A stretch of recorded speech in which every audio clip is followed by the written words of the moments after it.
जय हिंद मेरे शेरों, नमस्कार। कैसे हैं आप सब लोग? उम्मीद है सभी बहुत शानदार, लाजवाब, जबरदस्त हैं और आप सभी बहुत उत्साह के साथ भारत माता की सेवा में जाने का सपना देखते होंगे।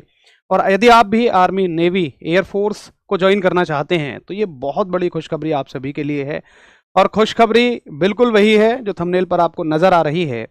बस अब इस जानकारी के बारे में मैं आपको एकदम विवरण से समझाना चाहूँगा। पूरा डिटेल आपको इस वीडियो में मिलेंगी कि जो भी इस पर मैंने लिखा हुआ है उसके पीछे का वजूद क्या है, उसके पीछे की वजह क्या है, ऐसा क्यों हो रहा है। और बिल्कुल हाँ, आपने सही सुना, एक बहुत ज़बरदस्त खुशखबरी आप सभी के लिए है कि भारतीय सेना में अब हर साल 1 लाख वैकेंसीज आएंगी। यानी कि इंडियन, हमारी जो डिफेंस फोर्सेज हैं, अच्छा, भारतीय सेना में किस स्कीम के तहत, तो मैं बात कर रहा हूं अग्निवीर स्कीम के तहत। और इसमें आती है आपकी आर्मी, नेवी और एयरफोर्स।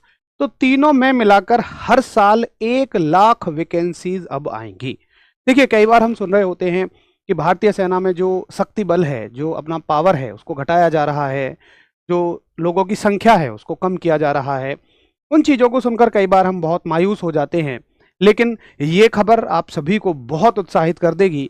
और अगर आप सच में तैयारी कर रहे हैं, एक वर्दी पाने का सपना देखते हैं, तो ज़बरदस्त तरीके से ये न्यूज़ आपको खुश कर देगी। क्योंकि ना, इसमें उन बहुत सारे साथियों का फायदा हो जाएगा अब, जो आधा नंबर 1 नंबर से कहीं रह जाने वाले थे। हालांकि देखिए, जब भर्ती होगी तो आधा 1 नंबर से तो फिर भी रहेंगे, लेकिन ये मान लो कि वो हो जाएंगे फिर जो इस भर्ती में तो 2 नंबर से रह जाते। मतलब ये मान लीजिए कि अगर आप किसी भर्ती में आधा 1 नंबर से रह जाने वाले थे तो अब इसमें नहीं रहेंगे, क्योंकि भर्तियों की संख्या बढ़ गई है। चलिए, मैं आपको सीधा मुद्दे की बात पर ले चलता हूं। देखो दोस्त, पहले माजरा समझो सारा का सारा क्या है। अच्छा, एक बात और मैं आपको बता दूंगा कि ये खबर कोई नई खबर नहीं है। हो सकता है बहुत सारे साथी इसको पहली बार सुन रहे हों, लेकिन इसके बारे में मैं आपको 1 महीने से बताता हुआ आ रहा हूं। और हल्का सा मैंने आपको 1 महीने पहले जब मैं एक वीडियो लेकर आया था तो मैंने एक हिंट भी आपको दिया था कि जल्द ही मैं आपके बीच में एक बड़ी खुशखबरी भी लेकर आऊँगा।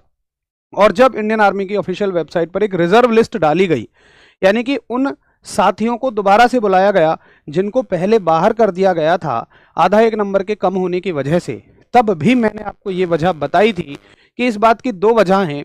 एक तो कुछ वैकेंसीज का खाली रह जाना, और सैन्य बल को बढ़ाया जा रहा है, हमारी सेना में भर्तियों को ज़्यादा किया जा रहा है, जिसका ये एक कारण है। तो जो साथी मुझसे पहले से जुड़े हुए हैं उन्होंने इस बात को पहले ही देख लिया होगा, सुन लिया होगा। अच्छा, ईमानदारी से बताइए कि कौन कौन वो साथी हैं जिन्होंने मेरी उस वीडियो को देखा था। 2 वीडियो थी, जिसमें मैंने एक में ये बताया था कि जल्द ही एक खुशखबरी लेकर आऊंगा, और दूसरी में मैंने बताया था कि रिजर्व लिस्ट आने का कारण है वैकेंसियों की संख्या बढ़ा दी गई है। ठीक है। अच्छा, अब देख, आज माजरा क्या है। तो मेन मुद्दा है कि कोविड महामारी के 2 वर्षों, कौन कौन से, 2020 और 2021 के दौरान सेना ने सैनिकों की भर्ती को रोक दिया था। जबकि इस दौरान प्रतिवर्ष 60 से 65 हजार सैनिक रिटायर होते रहे। यानी कि 2020 और 2021 में 60 से 65 हजार सैनिक जो है रिटायर हुए, लेकिन भर्ती नई नहीं हुई। अब क्या होगा, जब सैनिक लगातार रिटायर हो रहे हैं, भर्ती नई हो नहीं रही, तो लोगों की कमी पड़ जाएगी, मेरे शेर फौजियों की कमी पड़ जाएगी। यह 2022 में अग्निपथ योजना की शुरुआत से पहले की बात थी, जब सैनिकों की भर्ती सामान्य तरीके से की जाती थी। फिर 14 जून 2022 को अग्निपथ स्कीम शुरू हो गई। भर्ती 4 साल की अवधि के लिए कर दी गई।